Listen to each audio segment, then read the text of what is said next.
चौधरी हरिंदर मलिक जी, पंकज मलिक जी, मसूद अख्तर जी और तमाम कांग्रेस के नेता, यहाँ पर उपस्थित NSUI, IYC, महिला कांग्रेस के कार्यकर्ता, बहनों और प्यारे भाइयों, आप कुछ समय से मेरा इंतजार कर रहे हैं।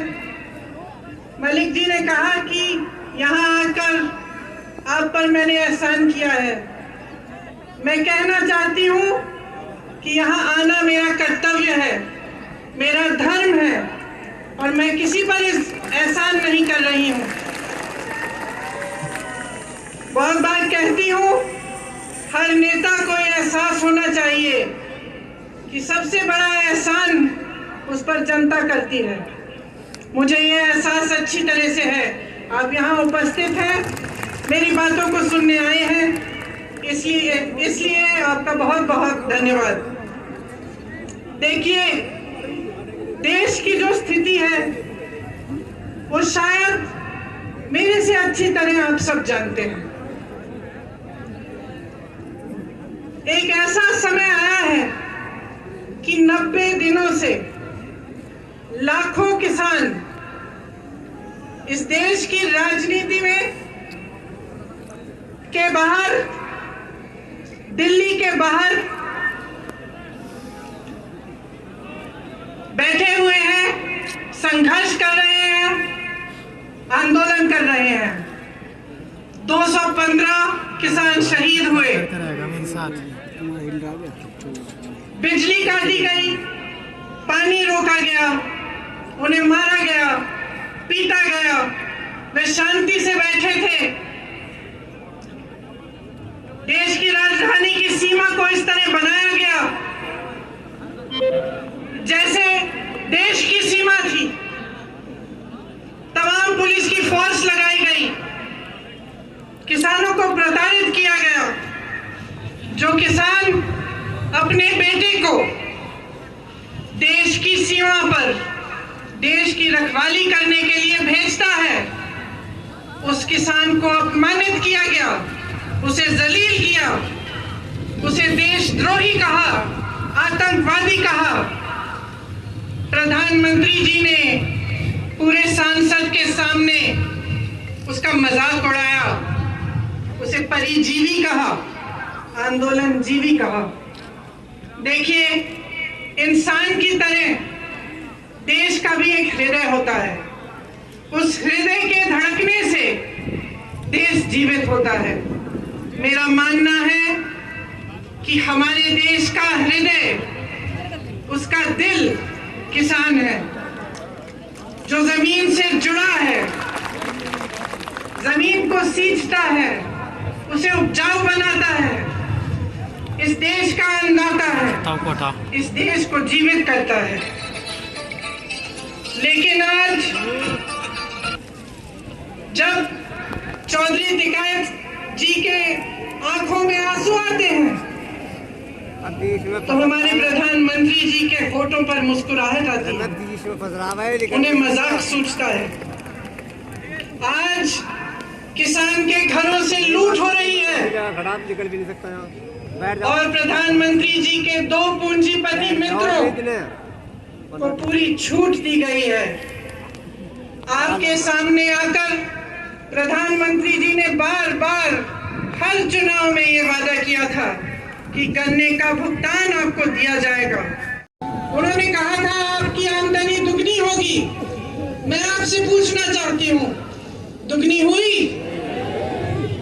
आपको मालूम होगा कि पूरे देश भर में गन्ने का भुगतान 15,000 करोड़ रुपए है। और आज मैं आपको बताना चाहती हूं, शायद आपको ये नहीं मालूम होगा कि प्रधानमंत्री जी ने अपने लिए दुनिया में भ्रमण करने के लिए 2 हवाई जहाज खरीदे और उन 2 हवाई जहाजों की कीमत 16,000 करोड़ रुपए है। आपके गन्ने के भुगतान से ज्यादा उनके पास अपने 2 हवाई जहाजों को खरीदने के लिए पैसे हैं, लेकिन आपके देश भर के किसान के भुगतान के लिए पैसे नहीं है। ये स्थिति है आज देश की। आपसे वादा किया गया था कि 14 दिनों में भुगतान होगा, लेकिन आपने क्या देखा? पिछले 4 सालों में गन्ने का दाम नहीं बढ़ा। 16,000 करोड़ के 2 हवाई जहाज खरीदे गए। 20,000 करोड़ की स्कीम बन रही है कि जो संसद भवन है, जो देश की राजधानी इंडिया गेट है और उसके आसपास की जो इमारतें हैं, उनके सुंदरीकरण के लिए 20,000 करोड़ की स्कीम बन रही है। लेकिन आपके गन्ने के भुगतान के लिए 15,000 करोड़ उपलब्ध नहीं है।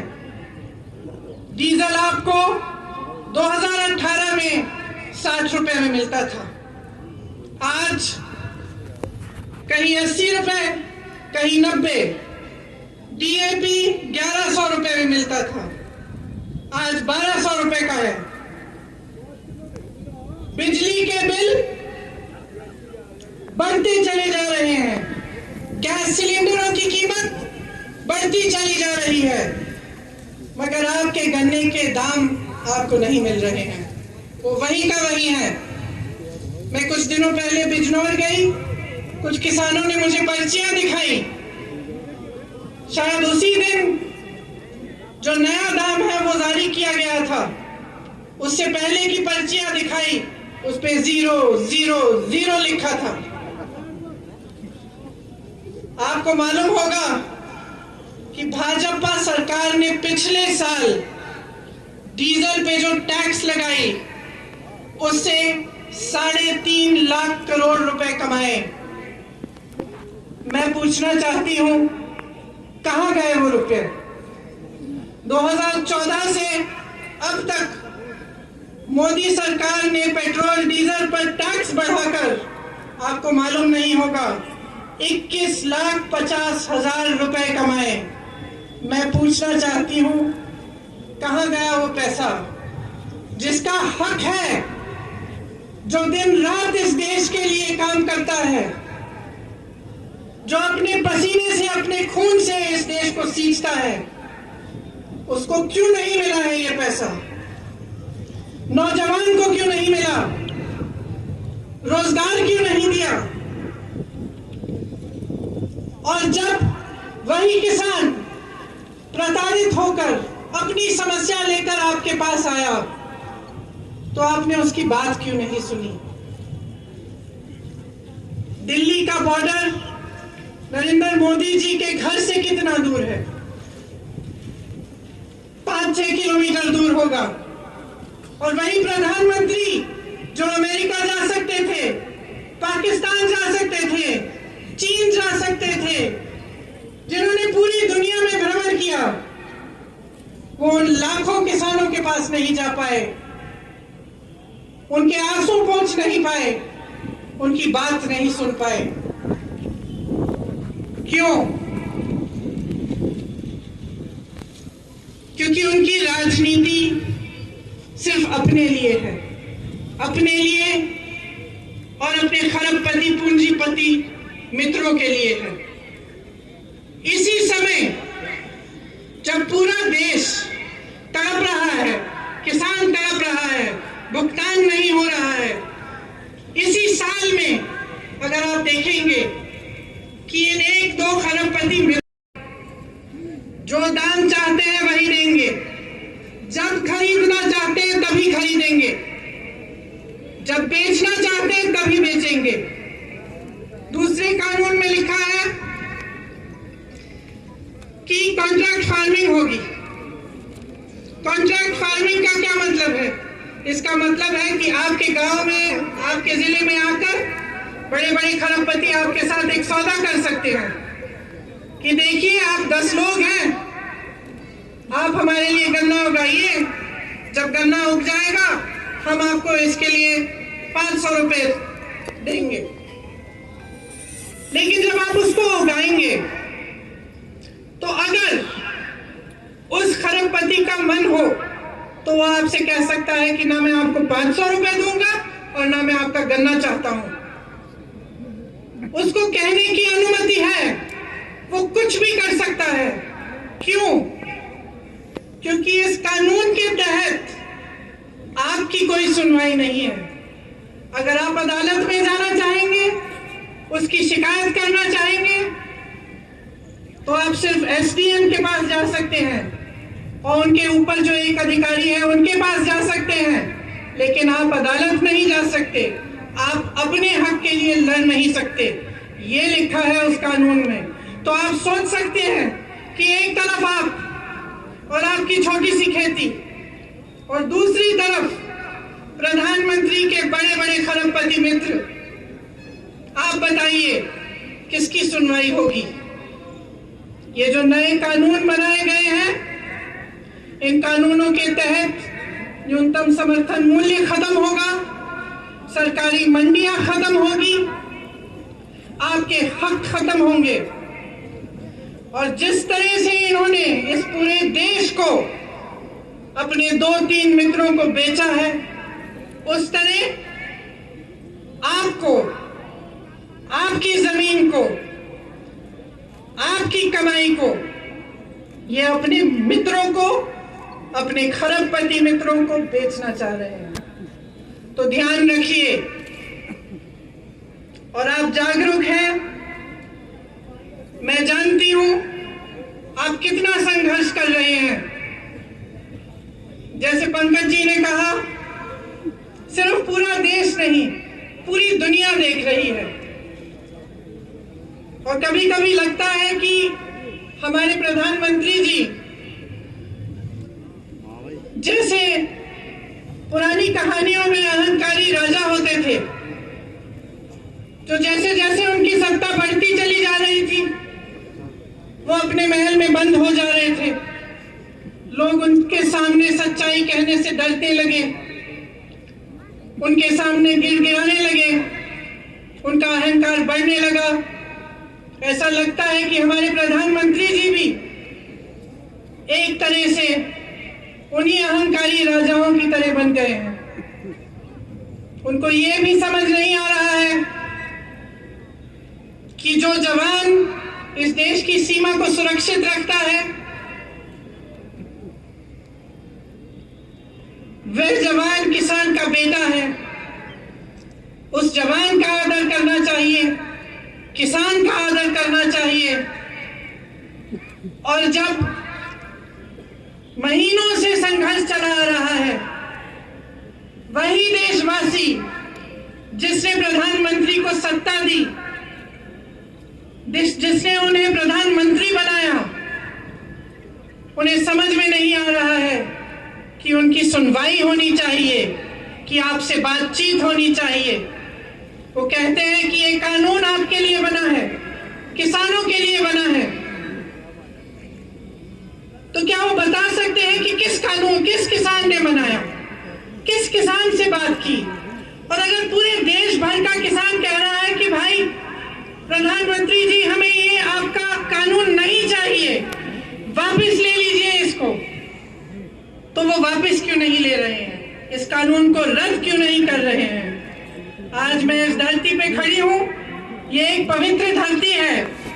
यहां से तमाम संघर्ष हुए हैं, शहीद हुए हैं, स्वतंत्रता संग्राम के लिए आपने संघर्ष किया।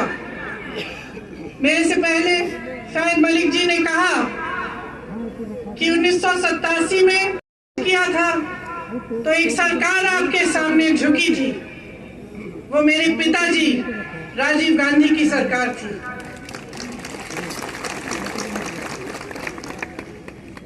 और मेरे पिताजी ने आपका आदर किया। आप आए, 50,000 किसान दिल्ली आए, वापस मायूस होकर नहीं गए।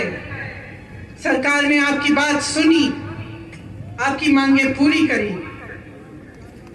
आज यहाँ खड़े होकर मैं आपसे कहना चाहती हूँ, आपने कहा कि आप खुददार लोग हैं, आप गद्दारी नहीं करेंगे मेरे साथ। मैं आपसे कहना चाहती हूँ कि मैं भी खुददार हूँ। मैं भी खुददार हूं और मैं आपके साथ गद्दारी कभी नहीं कर सकती। आज अगर मैं यहाँ